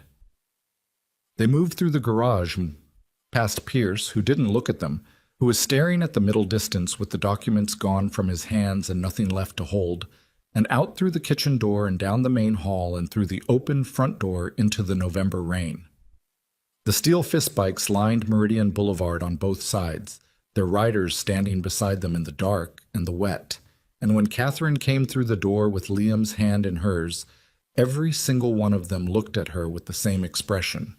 Not pity, which she would have felt immediately and recoiled from, but the particular steadiness of men who know what damage costs and do not look away from it. She stopped on the front porch. She looked at them. The bikes, the leather, the rain-soaked men standing in her driveway and her street, and she held Liam's hand tighter and she breathed. Who are they? She said quietly. Liam looked at the bikes, at the faces, at the long dark line of them stretching down Meridian under the streetlights in the rain. They're ours, he said. He had meant to say they're mine. The plural came out instead, and felt true, and he left it. Behind them, through the open door, came the sound of Killian's voice, and Marsh's voice, and the radio going back and forth with a controlled urgency that communicated a situation expanding beyond its original parameters. 14 names, a federal district attorney, a conspiracy that had roots deeper than anyone standing in that garage had anticipated when the night began. Catherine looked at her son's face in the porch light. How did you... she started. I'll explain, Liam said. Liam, how did you know to... I'll explain everything, I promise. He squeezed her hand. But right now we need to go stand somewhere they can see us, so they know you're okay. She looked at him, her 9-year-old son, standing in the rain in his father's torn jacket with dried blood on his knuckles, and the specific exhausted certainty of someone who has been carrying too much for too long and has finally found somewhere to set it down. And her face did the thing that Liam's face had been unable to do all night. She held it together until they reached the bottom of the porch steps. And then, very quietly, with Liam's hand in hers and the steel fist Brotherhood watching from the rain, she didn't finish the sentence she'd started on the porch steps. Catherine Vance stood in the rain at the bottom of the steps, with her son's hand in hers and the steel fist Brotherhood watching from the street, and whatever word had been forming behind her eyes simply stopped, Not because she suppressed it, but because the body has a hierarchy of needs, and standing upright in the cold after months of a concrete room had moved to the top of hers. Her knees went. Not dramatically, not a collapse, just a quiet, incremental failure of the infrastructure that had been holding her vertical through will, rather than anything physical. Liam caught her. He was smaller than her by a full head, but he caught her anyway, both arms around her ribs, his full weight bracing against hers, and he said nothing. And she said nothing. And they stood like that in the rain until Decker appeared beside them, materializing from the dark with the silent efficiency of a very large man who has identified something that needs doing. He put one hand under Catherine's arm, carefully, with a precision that communicated awareness of where and how a person might be hurting, and steadied her without taking her weight, giving her back to herself rather than assuming it. She looked up at him. He was the size of a door. He had a tattoo on his neck, and his jacket said Steel Fist, and his eyes, when they met hers, were the specific kind of careful that men become when they have damaged something before by not being careful enough. "I've got you," he said. Just that. She nodded once, very small, and stood. Liam kept her hand. From inside the house came voices, Killian and Marsh and the radio, the rhythm of a situation being managed through channels that extended upward and outward into structures that Harwick County's power arrangement had not anticipated being activated. Liam could track the urgency through the walls. The 14 names had changed the scale of everything. What had begun as a domestic abuse case backed by local corruption had surfaced into something with federal dimensions, with state legislative involvement, with a circuit court judge whose signature appeared on documents that would now be evidence rather than protection. Priest appeared at the front door. His burn-scarred forearm caught the porch light as he came down the steps, and he crossed to where Killian's bike was parked, and he made a call, standing with his back to the house, speaking in the low-clipped way of someone delivering a situation report to someone who needed the information quickly and without context. Liam heard 3 words from where he stood. All 3 chapters. He looked at Priest. "What does that mean?" Priest lowered the phone, looked at the boy. "It means we called in the family." From down Meridian, in the direction of the commercial district, came a sound that Liam had heard once before tonight, and was beginning to understand differently. The collective engine note of motorcycles that were not yet present but were approaching, the specific directional pressure of sound that precedes volume. It moved through the wet air like something structural, like thunder that had decided to take its time. Catherine heard it. She lifted her head. "How many?" she said. "Enough," Priest said. He said it without performance, without the satisfaction that the word could have carried. Just enough. A calibration. The appropriate quantity of something necessary. Inside the house, the voices changed register. Not louder. Different. Killian's voice had dropped to the frequency it went to when he was no longer processing information and had moved to the phase where he had already decided and was now communicating the decision. Liam recognized it from the clubhouse, from the single word, church, that had cleared a room and started engines. He moved toward the front door. Decker's hand came down on his shoulder, gently. "Kid." "I need to hear it," Liam said. A beat. Decker looked at Decker's own hand on the boy's shoulder. Then he let him go. Liam went up the steps and through the front door. The scene in the garage had migrated to the kitchen. Killian standing at the kitchen table with the document spread across it, Marsh beside him with his radio in one hand and his phone in the other, and a third person now present that Liam didn't recognize.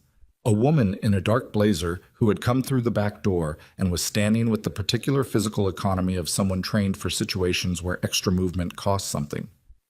She had federal credentials on a lanyard around her neck. Pierce was seated at the kitchen table. He had not been given a choice about sitting. He was not restrained. There were no cuffs, no overt detention. But the geometry of the room communicated his options so efficiently that restraint was unnecessary. He sat with his hands flat on the table in his ruined suit, absorbing the kitchen light and the last of whatever had sustained him through the country club and the garage and the revelation of the documents now stripped completely away. He looked like the infrastructure of a person rather than the person themselves. The woman in the blazer was talking. 14 names is a RICO predicate if we can establish the organizational. We can establish it, Marsh said. The account structures run through the same shell entity. Vance set it up, Sterling administered the distributions, the others are recipients. How many are active office holders? 2 state reps, 1 circuit judge, 3 county commissioners. The DA. The DA. A pause. The woman looked at Pierce. Mr. Vance, at this point, your cooperation has significant implications for the structure of any. He's not cooperating yet, Killian said. Everyone in the room looked at him. He hasn't been read in on what cooperation gets him, Killian said. He's been sitting here while you two figure out what you've got. That's not the same thing. He looked at Pierce. Tell them what's in the offshore account, the one that isn't in those documents. Pierce looked at Killian, then at the documents, then at his hands. The woman in the blazer said, very carefully, Mr. Gallagher, there's a second account, Killian said. He's been deciding whether to tell you about it since we walked in the garage. You can see it in his hands. Look at his hands. Everyone looked at Pierce's hands. The fingers of his right hand were doing something very small, pressing against the table surface in a sequence, thumb to pinky, pinky to thumb. A private repetitive motion, the body's overflow valve for a mind under load. Pierce's hands went still. The Meridian Trust, he said. Quiet. Emptied of everything. 47 million. Accumulated over 11 years. The distributions are quarterly. There's a schedule. He looked at his hands. I know where the schedule is. The kitchen was silent long enough that Liam could hear the rain on the windows and the approaching motorcycle engines outside. Closer now, 2 blocks away, at most. Where? Marsh said. I'll need something in writing first, Pierce said. Pierce. Killian put both hands flat on the table across from him, leaning in, his voice going down to the register that did not invite argument. Your wife spent months in a concrete room. Your stepson walked 40 minutes in the cold to strangers because you made every official in this county useless to him. You want something in writing. I want you to understand what room you're in before you ask for things. Pierce looked at him. You are not, Killian said, in a room where negotiation is the first move. The woman in the blazer started to say something. Marsh put his hand up, fractionally, and she stopped. Pierce held Killian's eyes for 4 seconds.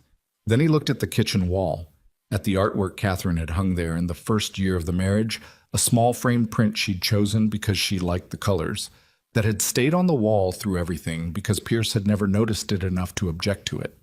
He looked at it like a man remembering a direction he'd intended to go and hadn't. The schedule is in the lining of my winter coat, he said. The gray one, hall closet. Marsh was already moving. Killian straightened up. And that was when the kitchen window blew in. Not an explosion, not glass shattering outward or a pressure wave. The window simply ceased to be intact, the pane punching inward in a single piece that broke into 3 sections as it hit the kitchen floor. And the cold, wet air from outside came through the gap, and with it the specific hard crack of a stone or a ceramic object, and something skipped across the kitchen floor and came to rest against the baseboard. And Liam, from the hallway doorway, looked at it. A radio. A Harwick County Sheriff's Department radio, the kind that came off a duty belt. Everyone in the kitchen moved. The woman in the blazer put herself between the window and Pierce with a speed that communicated training rather than choice. Marsh came back from the hallway, coat in hand, and stopped. Killian went to the window. Outside, in the side yard, on the same ground where Priest had led him to the storage room window less than 20 minutes ago, there were men, not bikers, not federal agents. 4 of them, in Harwick County Sheriff's jackets, positioned in the yard with the specific spread of people who had been trained to take and hold ground. One of them was on his radio. One of them was looking directly at the kitchen window. The radio on the kitchen floor had been a message. Behind them, at the edge of the property, where the iron fence separated the Vance property from the neighbors, were 2 more.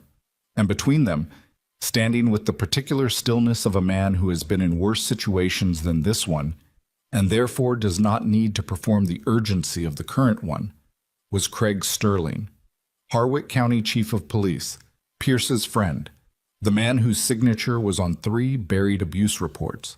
The man who had been detained at the country club 40 minutes ago, according to Marsh.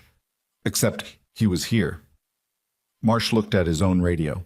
He was already talking, tight, clipped, requesting confirmation. His face went through something while he listened that was not quite disbelief and not quite its opposite. The expression of a man receiving information that requires a structural readjustment of something he thought he understood. He lowered the radio. "He walked," Marsh said. "What?" the woman in the blazer said. "The 2 agents who detained him at the club. One of them is on Vance's list. He walked Sterling himself." The kitchen was quiet for a second, in which everything that silence could contain, it did. Killian turned from the window. He looked at Liam, standing in the hallway doorway, and the look communicated a clear and direct instruction. Back up, move toward the front of the house, put yourself on the far side of whatever is about to happen. And Liam registered it and did not move. Killian looked at him one more second. "Liam," he said. "I'm not leaving you," Liam said. "I'm not leaving you." Something moved through Killian's face that Liam couldn't categorize. It lasted less than a second and was gone, replaced by the working expression, the operational face. He turned to Priest, who had appeared from the living room. "How many outside?" Killian said. "Sterling's got 6 in the side yard and the back, 2 at the end of the driveway. Those are his, not ours. Our people on the street are contained. He's got a cruiser blocking the north end of Meridian and another at the south." A pause. "He didn't come to talk." "No," Killian said. "He came because Vance sent a signal and he came to make a problem disappear." He looked at the broken window, at the radio on the floor. "That's a message. We leave now with what we've got, he lets us go. If we don't leave, he arrests the lot of us on whatever charge he manufactures tonight," Priest said, "and the documents disappear in processing." "Can he do that?" the woman in the blazer said. Priest looked at her. "Lady, 40 minutes ago we found out a circuit judge is on the payroll. What do you think?" She looked at Marsh. Marsh had his phone out.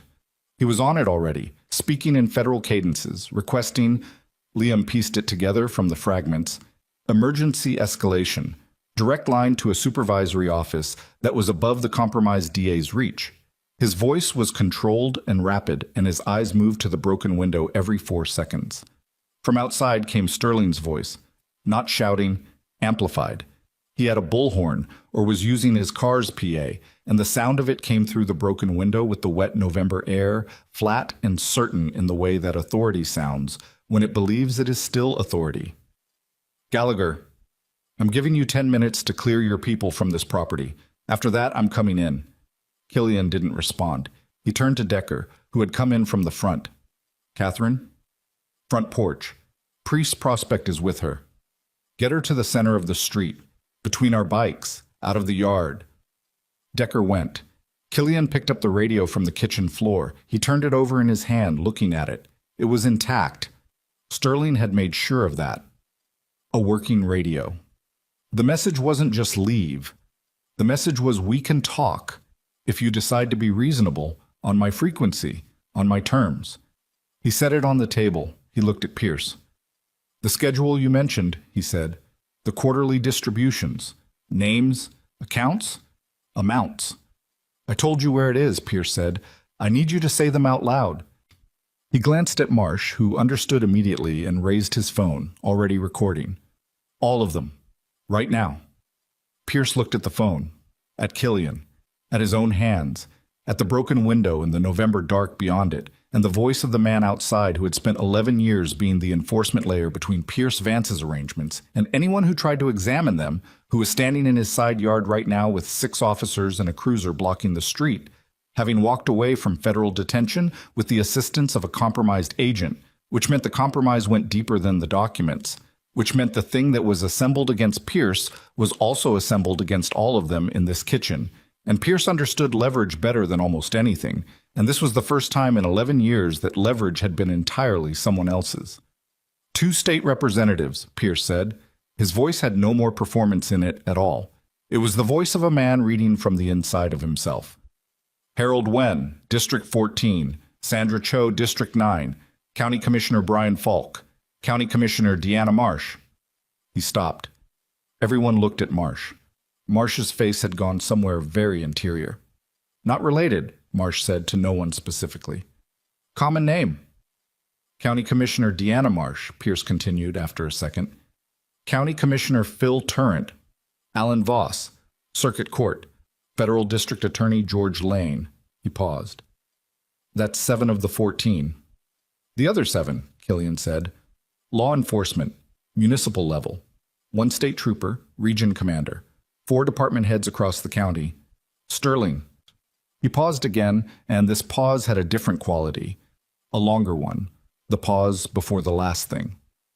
And the man who set the initial structure up, who came to me in 2013 and presented it as an investment opportunity and explained that it came with very specific protections and that those protections would remain intact as long as contributions stayed current. Name, Killian said. Pierce looked at him. The State Attorney General, he said. Raymond Culp. The kitchen held that name for a long moment. Marsh lowered his phone without stopping the recording. He looked at the window, at the radio on the table, back at Killian. If Culp is in this, then your escalation path just got complicated, Killian said. My escalation path just got... Marsh pressed his hand over his mouth briefly, the gesture of a man doing a rapid institutional inventory and finding most of it compromised. We need to get that recording out of this building, out of this county, on a server that none of these people have access to. Give me your phone, Priest said from the doorway. Marsh looked at him. Excuse me? Give me your phone. We've got a guy in Chapter 3. Used to work signals for the Army, runs a private encrypted server out of a warehouse in the next state. Takes 30 seconds to upload. None of the names on that list have access to it because none of the names on that list know it exists. Marsh looked at Priest's burn-scarred forearm, at the steel fist patch, at the absolute absence of anything resembling performance in Priest's face. He looked at the broken window. He handed Priest his phone. From outside, Sterling's voice came through the bullhorn again. 5 minutes, Gallagher. I'm not asking again. Priest was already moving toward the front of the house, phone in hand, calling someone whose number he already knew. Killian looked at Liam. Go with Priest. What are you going to do? I'm going to answer the radio. Liam looked at the radio on the table, looked at Killian. You can't trust anything he says. I know. He's going to say whatever he needs to say to get us out of this house. I know. Killian, Liam. He said the name the way he said everything, quietly, without excess. I've been in a room with a man who was lying to me about everything since before you were born. I know what that sounds like. Go with Priest. Liam looked at him for one more second, then he went. The front porch was dark, except for the porch light, and the headlights of Sterling's cruiser blocking the north end of Meridian, 200 yards away, its light bar running in silent red and blue. Catherine was at the base of the porch steps, the young prospect's bulk between her and the cruiser. She had Liam's arm the moment he came through the door, pulling him close, and he let her.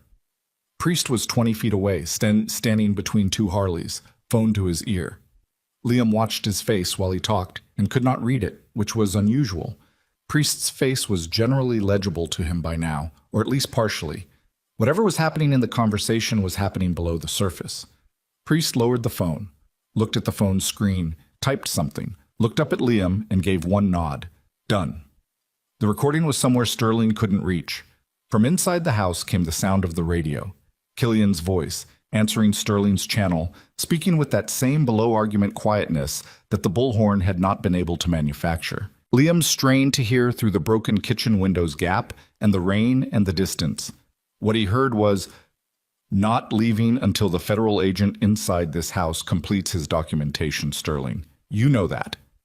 Sterling's response came through the bullhorn rather than the radio, which meant it was for the street and the people on it, not for Killian.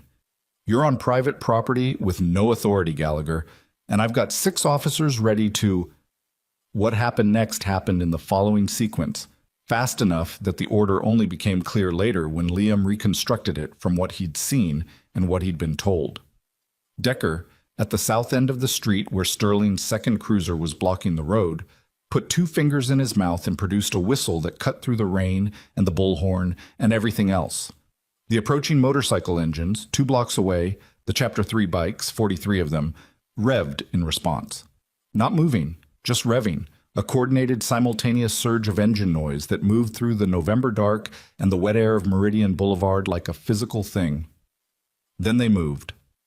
43 motorcycles coming up Meridian from the south, from the unblocked end, headlights filling the street, and the single cruiser at the south end had two options: hold position against 43 motorcycles at low speed, or move. The officer in it chose to move, not retreat, he would later report, but repositioning. And the bikes came through in a long, slow line and filled Meridian Boulevard from curb to curb, parking behind the assembled Chapter 1 and Chapter 2 bikes. And the street outside the Vance house became something that was not a blockade and not a protest, but was, structurally, both. Sterling stood in the side yard and watched it happen. Liam watched Sterling watching it. The police chief was in his 60s, with the physical density of a man who had been large in youth and was large still in a different way. And he stood in the wet grass with his 6 officers and his bullhorn, and he did the same rapid calculation that Pierce had done in the country club ballroom. Threat assessment, available resources, the gap between the situation as it existed and the situation he needed it to be. And whatever he concluded moved across his face in a brief visible wave before the professional surface reasserted itself. He lowered the bullhorn. He took out his own phone. Liam watched him dial. Watched him put it to his ear. Watched his face while he waited for the answer. Watched the specific moment when the call was not answered, the fractional movement around the eyes, the adjustment to the jaw. He tried again. Same result. He tried a third number. This call was answered, and whatever was said from the other end of it arrived in Sterling's face like something structural failing, the specific physical manifestation of a man being told that the infrastructure he has stood on for 11 years has been reclassified as evidence. He lowered the phone. He looked at the house. He looked at the street full of steel-fist motorcycles, Chapter 1 and 2 and 3, headlights on in the rain, engines off, riders standing beside them in the dark and the wet, with their arms at their sides, and their faces communicating the particular thing that a large group of people communicates when they have collectively decided something and are waiting with complete patience for the other side to catch up to the decision. He looked at Liam. Liam was standing at the bottom of the porch steps with his mother's hand in his, and Decker on one side and Priest on the other, and he looked back at Sterling with the flat, even gaze he'd learned in the house on Meridian. The gaze that gave nothing away, that hoarded its interior for the interior's use. Sterling took 2 steps toward him. Priest's posture changed, not a threat, not a move, just a change that communicated awareness and readiness. Sterling stopped.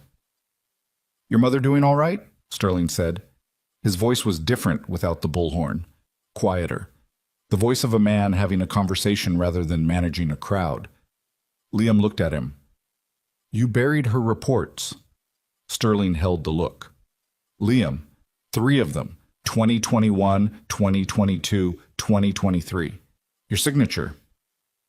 "It's more complicated than—" "She was in a concrete room," Liam said, "for months, while you signed forms." Sterling's jaw moved. He had the decency, at least, to not finish the sentence about complications. The front door opened. Killian came down the steps, past Liam, and stopped 4 feet from Sterling. The 2 men looked at each other in the rain, the police chief in his soaked department jacket, and the biker with his old scar, and his steel fist patch, and the weight of everything the night had produced on his face. And the look between them had no heat in it, no rage, no triumph, no performance. Just 2 men on opposite sides of a line that had just been moved, each understanding with complete clarity where they stood. "Marsh needs you inside," Killian said. "Voluntarily." Sterling looked at him. "And if I say no?" "Then Marsh steps outside and does it the other way." A pause. 14 names are on record and off this property. The circuit judge can't suppress it because his name is on the list.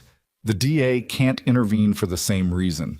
Culp's office got a courtesy call from a federal liaison 20 minutes ago, and he is currently unavailable by phone. He let that sit. "The only thing voluntary does for you tonight, Sterling, is it's the only thing anyone will remember you did right." The rain came down. Somewhere down Meridian, a bike engine turned over. Not pulling out, just someone keeping their engine from sitting cold too long. and the sound of it moved through the wet air and died. Sterling looked at Liam one more time. Liam did not look away. Sterling walked up the porch steps and through the front door. Killian stood in the rain and looked at the street, at the chapters, the riders, the long double line of parked Harleys stretching the length of Meridian Boulevard. And something moved through his face in the specific way that things move through faces that have been keeping something very contained for a very long time. The fraction of a degree in the jaw going the other direction.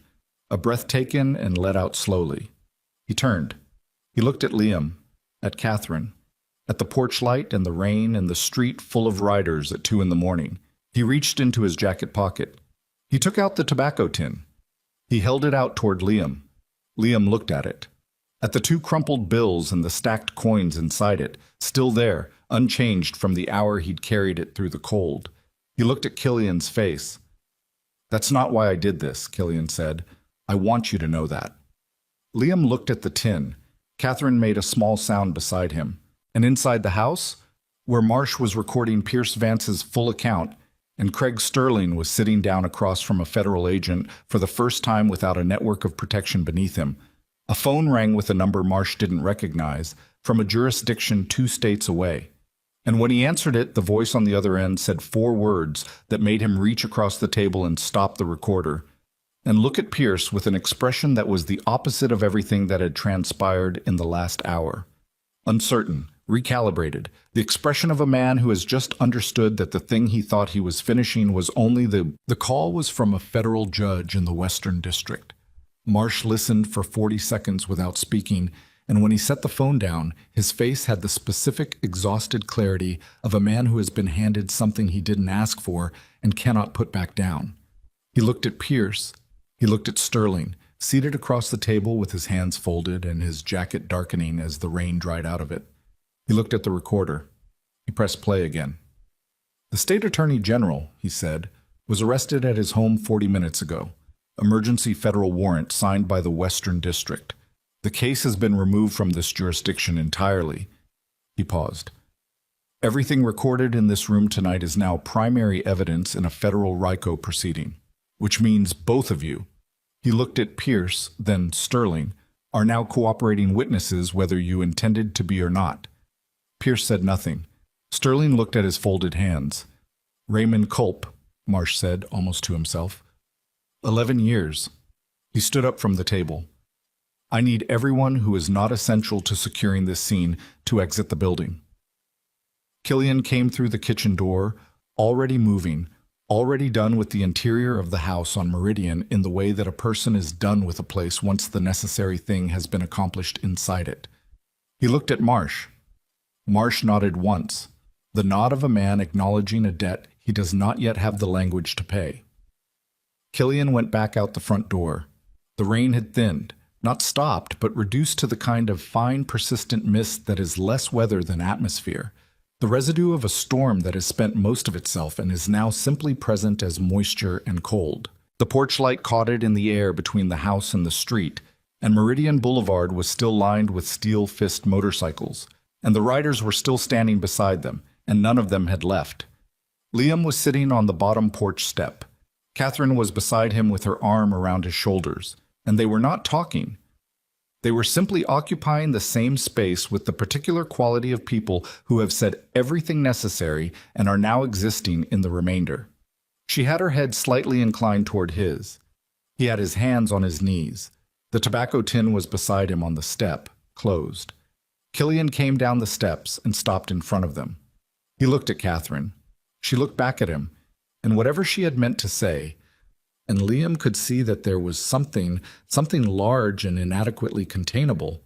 She held for a moment and then released into the simple, insufficient, entirely honest words. "Thank you." Killian nodded, not deflecting, receiving it. "You're going to need somewhere to stay," he said. "Tonight and however many nights after. We can arrange that." "I have a sister," Catherine said, "in Millhaven. I haven't been able to call her in—" She stopped, started again. "I don't know if her number is still the same." "Give me her name," Priest said from the foot of the driveway. "I'll find the number." Catherine looked at Priest. At the burned scar on his forearm, silver in the porch light. At the reading glasses still pushed up on his forehead from however many hours ago that now seemed like a different era. She gave him the name. He was already on his phone before she finished saying it. Liam looked at the tobacco tin on the step beside him. He picked it up and turned it in his hands, feeling the slight roughness of the metal edges, the dent on one corner where he'd dropped it once in the garage at home months ago while adding to it. 3 weeks of quarters and folded dollars. The accumulated physical weight of a plan that had no rational basis except the specific irrational conviction of a 9-year-old that someone, somewhere, could be paid to care. He held it out toward Killian. Killian looked at it. "I don't want it back," Liam said, "but I don't want to keep it either." Killian was quiet for a moment. Then he reached down and took the tin from Liam's hands, and he stood there in the thinning rain with it. He opened it. He looked at the 2 bills and the stacked coins. He closed it again. He put it in his jacket pocket, against his chest, over the steel fist patch. The same gesture he'd made in the clubhouse at the beginning when 50 men went quiet and the whole night pivoted on 7 words spoken by a child in a doorway. "I'll hold it," Killian said, "until you know what you want to do with it." Liam looked up at him. "What would you do with it?" Killian thought about it, actually thought about it, in the way he did things, without performance, without the kind of answer that sounds right and means something adjacent to right. "There's a kid somewhere," he said finally, "who's going to need to know that someone paid attention. Might be worth keeping for that." Liam held the look for a moment. "Okay," he said. The federal vehicles began arriving at 3 in the morning, unmarked sedans, a van, personnel who moved with the specific organized efficiency of people executing a plan that had been in a drawer somewhere waiting for the right moment. They did not need the Steel Fist Brotherhood inside the house, and the Steel Fist Brotherhood did not need to be inside the house. The necessary things had been accomplished. The recording existed on a server in a state Pierce Vance had never visited. The tobacco tin was in Killian's pocket. Sterling and Pierce were at the kitchen table, and neither of them was going anywhere under their own authority again for a long time. Priest found Catherine's sister's number. He handed her his phone without comment, and she took it and dialed, and when the call connected, she made the sound again. The one from the storage room, the one that predated language, and walked to the far end of the porch for privacy, and Liam let her go. Decker appeared beside him with a coffee.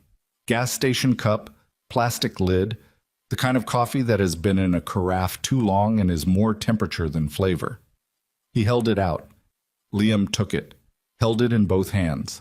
The warmth moved through his palms and up his wrists, and he realized, for the first time since 7:15, that he was tired, deeply, structurally tired, the tiredness that lives below the level of the body and belongs to something older.